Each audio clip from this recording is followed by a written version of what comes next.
Sparkling wines exhibit a lot of fresh and fruity flavors that can complement apps and even salads. But the bubbles can also have a sort of cleansing effect on the palate and can even elevate or lighten heavier foods. So that's why I'm going to suggest dishes for both approaches. Our Crémant is light, sharp, and fruity, so let's do a grilled pear over arugula with feta cheese. For best results, you're going to want a well-oiled grill or griddle for this recipe.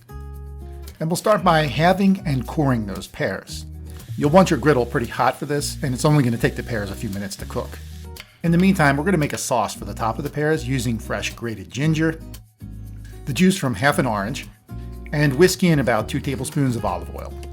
Make a nice little bed with some arugula, and after they've cooled down, you can plate your pears. Now let's top those pears with some fresh feta, our citrus and ginger drizzle. I'm going with toasted pumpkin seeds for added flavor and crunch.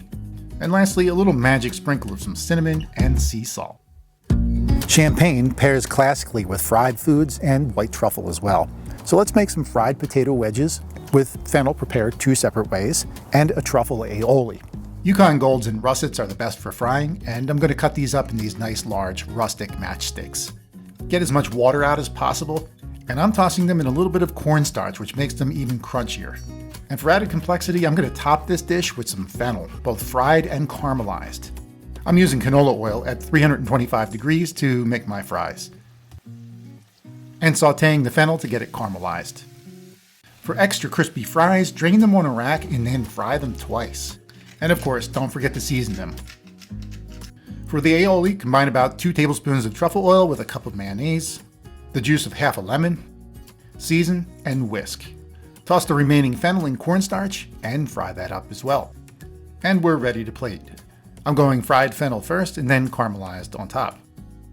As always, both of these dishes can be mixed and matched with either wine, and I think you're going to get excellent results.